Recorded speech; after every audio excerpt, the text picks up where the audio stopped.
Hola, ¿cómo están? Soy Darío Guardado. Bienvenidos a un nuevo episodio de Agropodcast. Información de calidad para gente en acción.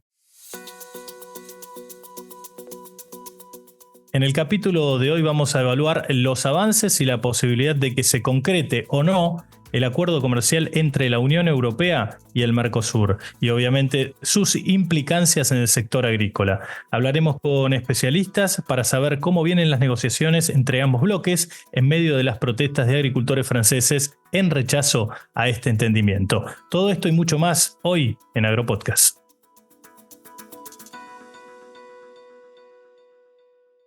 Estás escuchando Agropodcast.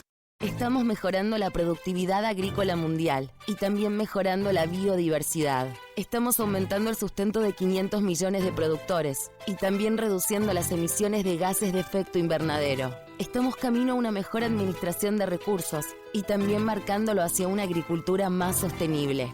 En Corteva, estamos produciendo un mejor futuro para nuestros productores, para nuestros consumidores y para nuestro planeta. Estamos presentes siempre. Corteva, sigamos creciendo. Desde Nera, te ayudamos a potenciar tus agrofinanzas de forma personalizada. Somos un ecosistema digital con múltiples bancos y opciones de pago y financiamiento. Con toda la información que necesitas para tomar las mejores decisiones financieras. Siempre a tu manera. Nera, el agro a tu manera. Bueno, ya estamos en comunicación con Marcelo Elizondo, analista internacional. ¿Cómo estás, Marcelo? Gracias por este contacto nuevamente con Agropodcast. ¿Cómo andás? Un gusto, Darío. Gracias por el diálogo. Bueno, ¿cuál es tu análisis de este demorado acuerdo entre la Unión Europea y el Mercosur? ¿Ves posibilidades que finalmente se llegue a un entendimiento o crees que se va a seguir dilatando en el tiempo? Mi sensación es que hemos perdido una gran oportunidad, que era firmarlo en ocasión del G20 en Brasil. El presidente Lula había intentado que en ocasión de la reunión que tenía lugar en Río de Janeiro del G20, por lo menos se firmara un documento, sino el tratado absolutamente completo. No ocurrió. Hemos visto una posición que se va poniendo cada vez más firme de parte de Francia como el vocero de los que desde Europa están en contra del acuerdo. Incluso hemos visto una estratégicamente, en términos del timing, organizada marcha de agricultores franceses, por lo que francamente, en primer lugar, no creo que tengamos buenas noticias en el corto plazo en términos de firmar el acuerdo. Ha pasado mucho tiempo. En segundo lugar, mi pregunta es si alguna vez se va a firmar, porque creo que ya hemos dejado pasar muchas oportunidades. Porque además, y en tercer lugar, lo que está ocurriendo es que el espíritu con el que comenzó esta negociación hace 20 años, más de 20 años, ha cambiado totalmente. Hoy Europa se ha puesto mucho más regulacionista en términos ambientales, sobre todo para la producción agropecuaria. La política europea en términos ambientales y sanitarios se ha puesto mucho más intervencionista y eso me parece que le ha generado un componente de dificultad que hasta hace 5 años no existía y quizás eso es hoy un problema. Creo honestamente que Europa comete un error, creo que Occidente comete un error en términos geoestratégicos, pero mi posición en este momento es que habiendo pasado la oportunidad del G20 va a ser difícil. ¿Y crees que puede llegar a ayudar la buena relación que tiene Milei con varios de los líderes de la Unión Europea, puntualmente con algunos con mucho más cercanía, como el caso de Giorgia Meloni, la premier italiana, que incluso estuvo recientemente reunida aquí en Casa de Gobierno con el presidente argentino? Yo creo que el problema en Europa es Francia. No es el único que se opone al acuerdo, hay otros, Polonia por ejemplo, pero Francia es el que traba porque tiene capacidad política para impedir que el acuerdo se celebre. En realidad, en términos de cantidad de votos para aprobar en el Consejo Europeo y en el Parlamento Europeo, al menos la primera parte, la parte arancelaria del pacto, la cantidad de votos está. Lo que en Europa no se quiere es enemistarse con Francia. No tanto porque tenga número para impedir que se avance en la aprobación, sino porque tiene una capacidad de influencia, es una de las 3 grandes economías europeas. Y allí creo incluso que probablemente la visita del presidente Macron a Buenos Aires en los últimos días tuvo que ver con cierta atenuación de los efectos de la negación de Francia. De modo que me parece que por más que el presidente Milei tenga buena relación con algunos líderes europeos, Giorgia Meloni o incluso Macron, con quien hay una buena relación personal, el problema de Francia es un problema serio y con capacidad de influir en la decisión de la mayoría europea. La mayoría europea está a favor del acuerdo. Es una minoría la que está en contra, pero la minoría es muy poderosa. Claro, incluso hay productores españoles que uno los escucha en los medios de comunicación europeos y están a favor del acuerdo. No así los franceses, que han multiplicado las protestas, ¿no? Los agricultores en distintos lugares, incluso con corte de ruta, que nos hizo acordar al famoso conflicto por la 125. Exacto. Hay muchos acuerdos de parte de varios países. España es uno de ellos, Portugal también, Italia también, Alemania es el gran impulsor del pacto. Pero bueno, una vez más, me parece que aquí Francia ha hecho suficiente ruido y se ha convertido en una minoría con capacidad de obstaculación. Y bueno, honestamente yo creo que hoy es muy difícil ser optimista en relación a este acuerdo. Quizás en el futuro se pueda pensar en algún acuerdo más sectorial, en algún pacto quizás no tan integral. Pero también creo que hay una fatiga y un desgaste en la negociación y entiendo que además las exigencias europeas son complejas. Yo digo más, incluso si se hubiera firmado el acuerdo, probablemente estaríamos firmando un acuerdo con un socio muy incómodo, con el cual seguiríamos discutiendo toda la vida sobre las exigencias ambientales y sanitarias europeas que nunca se congelarían. Y la política europea hoy está claramente en un proceso de discusión. El mundo está en dos grandes bloques. Hay un bloque que está a favor de mayores exigencias ambientales o sanitarias, como Europa y algunos otros países, Canadá, Japón, pero hay muchos otros países que están revisando esa ultra exigencia. Estados Unidos con el presidente Trump, sin dudas, probablemente el Reino Unido después de la salida en el Brexit, reclamando menos regulacionismo que el que tiene la Unión Europea. Por supuesto, los grandes líderes de la economía asiática, China o la India, no están acompañando estos procesos de mayor intervencionismo ambientalista. Así que el mundo está dividido en dos, no es que hay una tendencia inexorable y Europa está en un extremo y hay otros que están en el otro. Y Marcelo, ¿y quién gana y quién pierde con este acuerdo Unión Europea-Mercosur que lleva ya décadas de dilación y que incluso en el 2019 se anunció con bombos y platillos que ya se había cerrado ese acuerdo y finalmente no ocurrió? Exactamente. Bueno, yo creo que si se firmara el acuerdo en líneas generales habría una ganancia general para todo el Mercosur. Hay acceso a mercados como el europeo, un mercado de alto poder adquisitivo, 500 millones de consumidores, que además no solamente compraría más productos argentinos o de todo el Mercosur, que entrarían sin arancel en la Unión Europea, sino que además nos proveería inversión y tecnología y bienes de capital, además de las importaciones que podríamos traer desde Europa, con la ventaja de que Europa es un mercado que produce con costos altos de producción, no bajos, por tanto la competencia para las empresas argentinas no sería tan incómoda. Un acuerdo de libre comercio hoy genera no solamente comercio, genera inversiones, genera empresas que se alían en mecanismos de arquitecturas vinculares regulares y sistémicas, y me parece que hubiera sido una excelente ocasión. Insisto, igual creo que hubiera sido un socio muy incómodo por esta creciente exigencia ambiental de parte de la Unión Europea, pero el mundo sigue avanzando en la celebración de acuerdos de libre comercio. Hoy hay vigentes en el planeta 372 acuerdos de libre comercio regionales. Se han firmado muchísimos en los últimos años. Después de la pandemia hasta acá, más de 50 en todo el planeta, algunos muy relevantes, como el que firmaron Corea del Sur e Israel, o el que firmaron la India y Australia, o el que firmó la Unión Europea con Canadá hace un poco más de tiempo, últimamente la Unión Europea con Nueva Zelanda. Bueno, creo que ahí hay una necesidad del Mercosur, más allá de la Unión Europea. El Mercosur tiene que celebrar acuerdos de integración regional con algunos mercados, y no en la Unión Europea, que sean otros, Canadá, la India, Japón, Corea del Sur, cuyas negociaciones están en avance aún muy lentas y retrasadas dentro del bloque, porque el Mercosur tiene muy poco acceso a terceros mercados y eso es un hándicap que damos con problemas de competitividad para nosotros. Y en este contexto y puntualmente en el acuerdo con Europa, digamos, ¿cuáles son esas amenazas que hay? ¿Son más amenazas para el mercado del viejo continente o para el Mercosur? ¿Y cuáles son las ventajas que obtendría el agro principalmente, obviamente pensando en Argentina, pero también en el resto de los países de la región? El agro tendría dos ventajas. Primero, la posibilidad de aliarse con empresas europeas que vendrían como socias incluso a invertir. Y el segundo es el acceso a mercados que son demandantes de productos agropecuarios, sobre todo para el inicio de la cadena de valor de la producción alimenticia. Con respecto a las amenazas, la verdad es que Yo creo que el Mercosur tiene una gran amenaza, la principal amenaza que tiene, que es el statu quo, que es seguir como está. El Mercosur es cada vez menos relevante para sus propios socios. La Argentina exportaba al Mercosur el 25% de todas sus exportaciones hace 25 años, hoy exporta el 15% de todas sus exportaciones. El Mercosur no ha logrado ser plataforma de acceso de mercados por parte de las empresas del Mercosur, Brasil, Argentina, Paraguay, Uruguay. La amenaza es que el Mercosur no se reforme, no ingrese a terceros mercados, no se internacionalice y sigue siendo un bloque cerrado. Esa amenaza es mucho más grave que la que cualquier sector puntual pueda sentir si se pacta con la Unión Europea o con cualquier otro mercado un pacto de libre comercio. ¿Y vos crees que es un poco exagerado algunas medidas? Recién mencionabas que Francia es el gran mercado o el gran país que está impidiendo que se lleve adelante este acuerdo entre los dos bloques comerciales.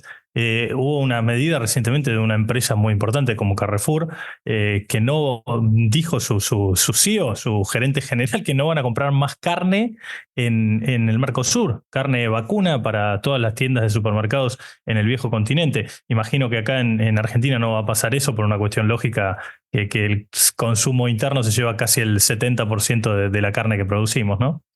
Bueno, el mundo está claramente, como decía en una respuesta anterior, en un proceso divisivo en el cual hay algunos que se están poniendo demasiado exigentes y creo que van a ir aislándose, y la Unión Europea va en esa línea, y el resto del mundo, que trata de ir avanzando en normas de calidad, pero no poniéndose tan exigentes en términos regulativos. Me parece que lo de Carrefour probablemente también tiene que ver con una acción de marketing, pero francamente, honestamente, me parece una exageración. Una exageración lo de Francia, una exageración lo de la Unión Europea en términos de excesivo regulacionismo. No se trata de discutir si hay cambio climático o no, o si tenemos que hacer algo en relación al cambio climático o no. Sí, algo hay que hacer. No sé si el cambio climático, ahí está la gran discusión, es causado por la acción del hombre o por un ciclo natural de la evolución. Pero es cierto que hay que hacer todo lo posible. Pero de ahí a creer que en un extremismo regulacionista, burocratizante e intervencionista, se puede avanzar en una economía que además necesita producir alimentos para alimentar a buena parte de la población que no puede darse el lujo de pagar más caro o de quedarse con menos producción por pérdida de competitividad, bueno, ahí hay un trecho. Y bueno, la verdad es que así está ocurriendo con la oferta exportable de nuestros países. Hoy Asia está desplazando a Europa como destino de las exportaciones agrícolas de nuestros países y seguramente la tendencia se va a intensificar. Ujú. Y además hay que resaltar que vos hablabas recién de este regulacionismo por parte de la Unión Europea que va a generar que en el futuro por ahí quede aislado, ¿no? Y que el Mercosur, en este caso, haga alianzas comerciales estratégicas con otros mercados. Todas estas medidas pararancelarias que parecen serlo, disimuladas o disfrazadas de medidas ambientales, como el caso de este certificado de deforestación para varios productos, a la Argentina puntualmente lo impacta en lo que es soja y carne vacuna. ¿Crees que es parte de eso? Yo creo que no son medidas pararancelarias impuestas por proteccionismo. Yo creo que tiene que ver con una posición ideológica, que es una posición ideológica ambientalista. Yo no creo que ellos estén actuando con una excusa ambientalista para defender su mercado desde el punto de vista del proteccionismo industrial. Yo creo que acá hay una posición programática de Europa. Y me parece que está basada en fines muy loables, que es preservar el medio ambiente y tratar de tener políticas más sustentables. La cuestión es cómo uno se integra con el resto del mundo y cómo uno hace para avanzar en esta línea con el equilibrio suficiente para no terminar impidiendo la capacidad productiva, no afectar la competitividad. El mundo necesita alimentos. El principal recurso natural que hay en el mundo es el ser humano. Y si esto termina afectando la capacidad productiva e incrementando el hambre en el mundo, nos empezaremos a preguntar qué es sustentable. ¿Es sustentable el medio ambiente a una costa de tener menos capacidad de alimentar a los seres humanos?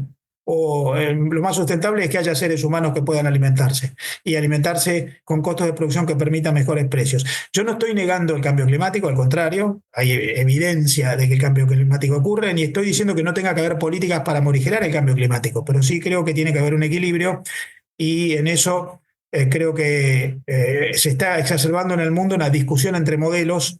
Y eso también es bastante peligroso porque va a generar estándares diferentes y eso va a afectar la capacidad de flujo de intercambio comercial. Marcelo, gracias como siempre por haber pasado por aquí por Agropodcast. Un gusto, gracias por el diálogo. Ahí pasaba entonces Marcelo Elizondo, analista internacional aquí en Agropodcast.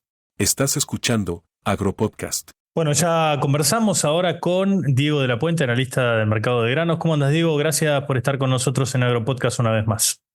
Hola Darío, un placer. Me hice un cafecito después de haber llegado de una charla para disfrutar este momento con vos. Bueno, me parece muy bien. Vamos a hablar un poquito del acuerdo trunco todavía, porque viene dilatado, el acuerdo comercial entre el Mercosur y la Unión Europea. ¿Qué opinás vos y cómo esto puede impactar en caso de que salga en el mercado agrícola argentino y también de la región, ¿no?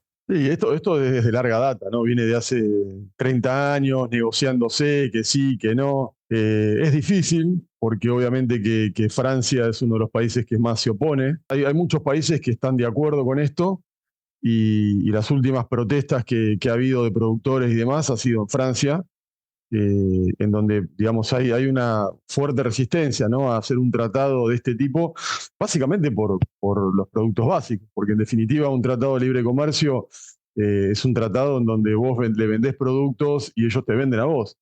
Pero claramente los productores en Europa están en una situación muy, muy compleja, porque con todas las cuestiones vinculadas al medio ambiente, hay una serie de medidas que se han tomado, expropiaciones de campos con fines después para poder poner bosques nativos, también, digamos, muchos pensando en que en realidad lo que fue la política agrícola común de la Unión Europea, en donde los tres pilares de la política agrícola común, que eran digamos, el autoabastecimiento alimentario, la solidaridad financiera para con el sector productivo primario, estamos hablando de la posguerra, ¿no?, de la Segunda Guerra Mundial, y, digamos, la producción de alimentos, hoy empieza también a variar un poco, a decir, bueno, ¿por qué nosotros no importamos los alimentos de Sudamérica, que son eficientes produciéndolo, y nos dedicamos a cuidar el medio ambiente, ¿no? Pero claro, todo eso a los productores europeos que han venido, que han estado acostumbrados a estar subsidiados, y que obviamente ese tipo de situaciones los ha quitado de competitividad, claro, contra productores sudamericanos, ni hablar los argentinos, que han tenido buena parte de la historia derechos de exportación, claramente no pueden competir. Entonces, bueno, ahí hay toda una traba que va a ser difícil, ¿no?, porque hay negociaciones dentro de la Unión Europea entre los países que quieren, digamos, de alguna manera cerrar un acuerdo, y los países que tienen miedo por las cuestiones básicamente del impacto del sector agropecuario y de las importaciones que puede llegar a hacer Europa, y dejar a sus propios productores como fuera de mercado, ¿no? ¿Ven como una amenaza, crees vos, este acuerdo, teniendo en cuenta que pueden perder ese statu quo que tienen y esos beneficios, esa zona de confort que ya prácticamente es una marca registrada en la Unión Europea con las famosas ayudas, entre comillas? Y sí, porque, digamos, obviamente que igualmente la Unión Europea le impone hoy condiciones muy, muy leoninas a los propios productores, que han sido siempre como los niños mimados, ¿no? Por eso digo, uno agarra, después de lo que pasó en Europa con la posguerra, ahí ha habido muchas situaciones complejas, porque, digamos, la idea era que la Unión Europea nunca más iba a pasar hambre, y ese eslogan se mantuvo durante muchísimos años. El productor en la Unión Europea no es un productor como en cualquier otra parte del mundo. Bueno, por ahí en Estados Unidos puede ser un poco, pero no es un productor como lo somos nosotros, que tenemos un negocio que tiene que ser rentable, y digamos, estamos luchando por la rentabilidad. Ahí, digamos, el objetivo es que los productores produzcan alimentos para la Unión Europea a como dé lugar, no importa si el negocio es rentable o no. Entonces, hoy todas esas cuestiones, subsidios, zonas productivas, la posibilidad de un acuerdo o un tratado de libre comercio con el Mercosur, claramente que para el sector productivo primario es una amenaza latente y constante, ¿no? ¿Y quién pensás que gana o pierde con este acuerdo? ¿Gana más Sudamérica, gana más el Mercosur y pierde más Europa, por eso tantas trabas? ¿O el problema es únicamente Francia y el resto de los países consideran que avanzar en un acuerdo de libre comercio puede ser una buena noticia hacia el futuro? Bueno, yo creo que, digamos, obviamente en un acuerdo bien establecido debería ser un win-win, ¿no? O sea, Europa, no sé, me imagino que vos podés acceder a tener autos europeos, alemanes, a costos diferentes de los que llegan hoy. Pero bueno, también eso involucra que puede tener impacto en la industria, digamos, automotriz. Quizá no en Argentina, por ahí puede preocupar un poco más a Brasil, que es un país más industrializado, pero claramente para nosotros y para nuestro sector particularmente se abre un mercado, digamos, enorme, uno de los principales mercados de consumo de alimentos del mundo. Entonces yo creo que para nosotros, que en definitiva, sacando Brasil, la región Sudamérica es una región productora de alimentos, productora y exportadora de alimentos. Después podemos querer hacernos sofisticados y tratar de pensar que podemos ser países industrializados, que en realidad falta muchísimo para eso. Pero por otro lado, también yo creo que el mundo fue avanzando y hoy los términos de intercambio muestran que la realidad es que, digamos, lo que nosotros exportamos cada vez tiene más valor. Vos podés producir autos en cualquier parte del mundo. Tenés que tener políticas adecuadas, tenés que tener una política de impuestos adecuadas, tenés que ser, por supuesto, competitivo y tener calidad, pero lo podés producir en cualquier parte del mundo. Tenemos el ejemplo de Japón, por ejemplo, que es una isla. Ahora, alimentos, hasta que no tengamos un salto de calidad y vos puedas producir alimentos digamos, en el agua, necesitas tierra. Y eso, digamos, en la medida que el mundo va avanzando, por más que la tasa de crecimiento de la población esté, digamos, creciendo a un ritmo menor, lo que se está viendo es que el poder adquisitivo de muchos países que son pobres, países de África, países del sudeste asiático, va mejorando y por supuesto la demanda de alimentos también lo hace. Entonces creo que para nosotros y para nuestro sector y para un país como la Argentina es una gran ventaja. Ujú. ¿Y crees que más allá de este acuerdo, que puede no firmarse nunca, en definitiva, este acuerdo entre la Unión Europea y el Mercosur, Argentina y puntualmente dentro del bloque del Mercosur, se debe avanzar hacia acuerdos con otros mercados, como el NAFTA que tienen Estados Unidos, Canadá y México, o avanzar hacia otros mercados como el sudeste asiático, Japón, etcétera, buscar otras alternativas? Sí, digamos, hay que ver, digamos, los mercados, ¿no? Porque negociar con países muy grandes siempre es complicado para un país chico chico me refiero desde el punto de vista de lo que es económicamente hablando, un país como la Argentina.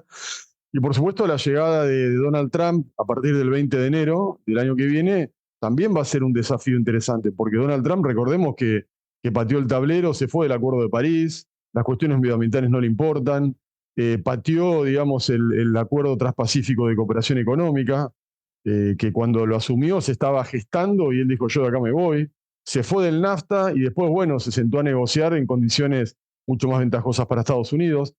Entonces, bueno, estamos en un proceso de cambio muy, muy dinámico, muy violento en el mundo, en donde la llegada de la inteligencia artificial también cambia mucho los parámetros de las cosas, pero hay situaciones, yo veo situaciones encontradas, veo, digamos, países como Estados Unidos que con un Trump puede tener mercados muy desregulados en algunas cosas, pero es muy intervencionista y muy nacionalista en otras, y va a proteger, digamos, su industria local.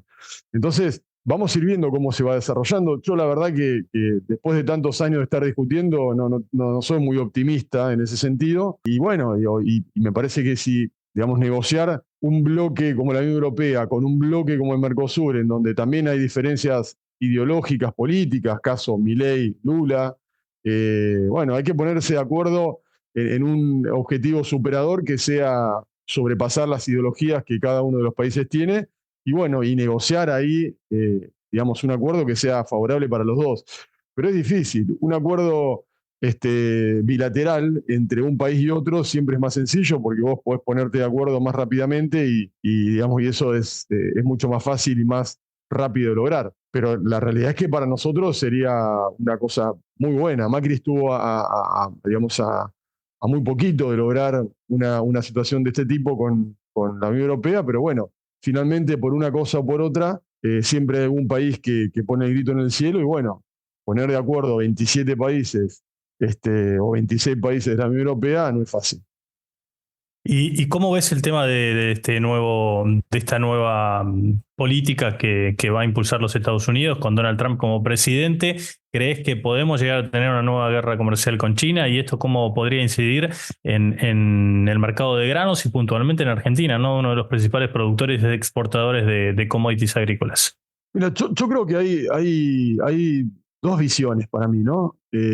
Una visión es la visión particular del sector nuestro, el sector agropecuario, y otra cosa es la visión de un país como la Argentina. Recientemente Donald Trump hizo una cena en su club de golf ahí en la Florida, en Miami. El único presidente en ejercicio que estuvo presente fue Javier Milei.